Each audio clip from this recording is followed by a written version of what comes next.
Hey guys! Since you liked the earlier story, here's a short bonus epilogue.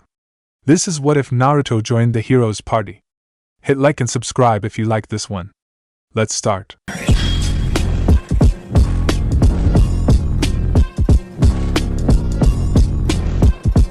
The years between. In the years immediately following Naruto's disappearance, stories began to spread throughout the northern territories. Villages spoke of a golden-haired wanderer who would appear during times of hardship, help those in need, and vanish as mysteriously as he came. Some said he could still perform miracles, not the flashy techniques of his ninja days, but smaller, more subtle magics learned during his time with the heroes' party. Others claimed he possessed no magic at all, relying instead on wit, strength, and an unshakable determination to help others. Frieren tracked these stories religiously at first, always arriving days or weeks too late.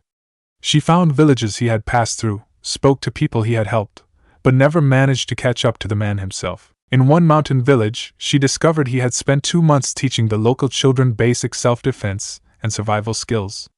In another, he had helped rebuild after a devastating flood. A coastal town credited him with establishing their first fishing fleet, ensuring they would never again face famine. He was different from other wandering heroes, an old woman told Frieren. He didn't want payment or recognition. He just wanted to help. Did he speak of where he came from? Frieren asked. Or where he was going? The woman shook her head. He told stories, sometimes strange tales of a hidden village and people who could walk on water.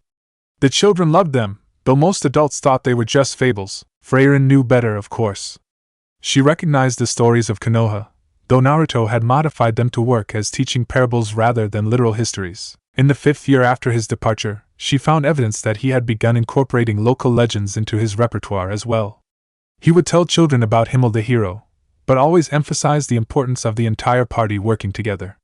He spoke of demons, but also of redemption and understanding. He told us that true evil is rare, a village elder explained. That most conflicts come from fear and misunderstanding. It changed how we deal with neighboring villages, made us more willing to talk things through. By the 10th year, the stories had begun to take on mythical qualities. Some claimed the wanderer never aged.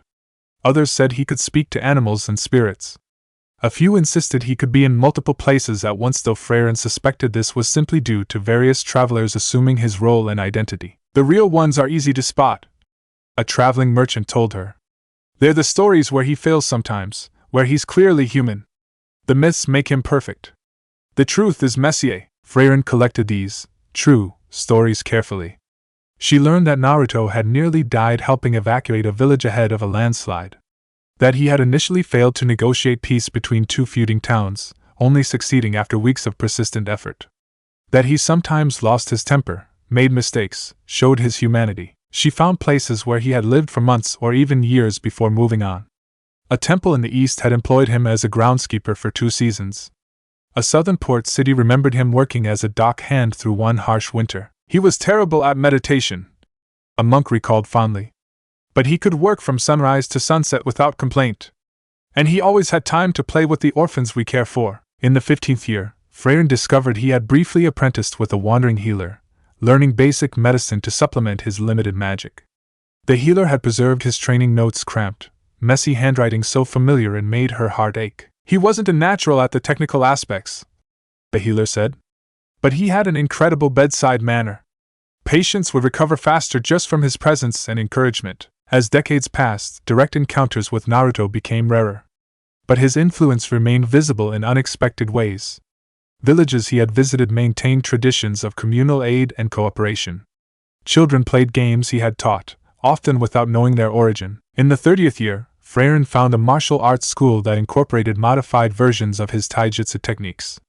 The founder had trained with Naruto for just 6 months, but had spent years developing and teaching what he had learned. He said fighting was just one application, the founder explained. The real lesson was about discipline, perseverance, and protecting others. By the 40th year, the first shrines appeared. Small, humble structures where travelers could rest and locals could leave offerings. They called him the summerbringer, the wandering friend, the golden fox. Frieren visited these shrines occasionally, though she found them somewhat amusing.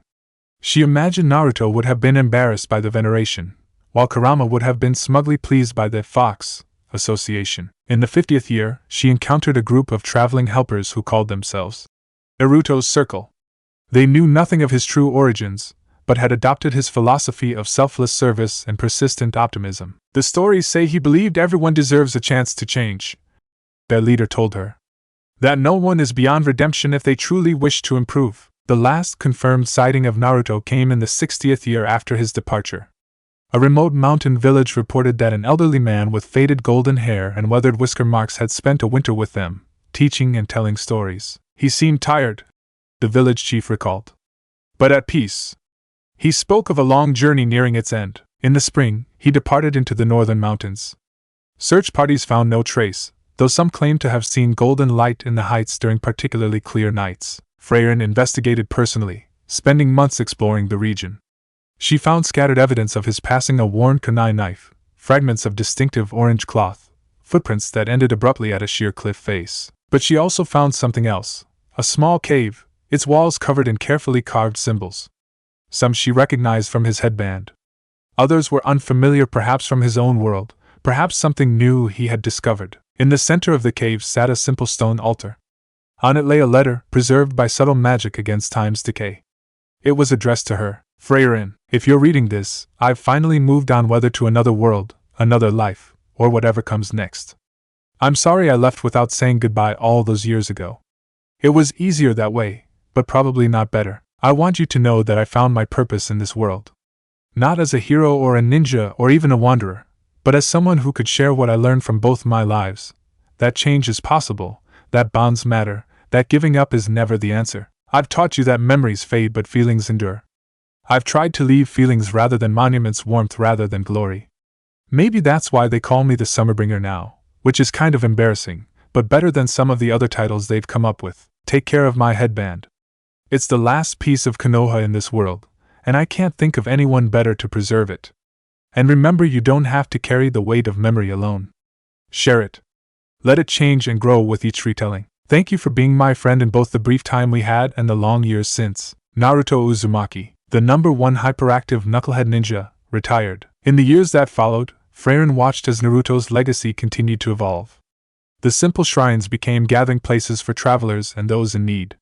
His teachings, stripped of their mythological elements, influenced how villages governed themselves and how people treated each other. The Summerbringer festival spread beyond the northern territories, becoming a celebration of community and renewal.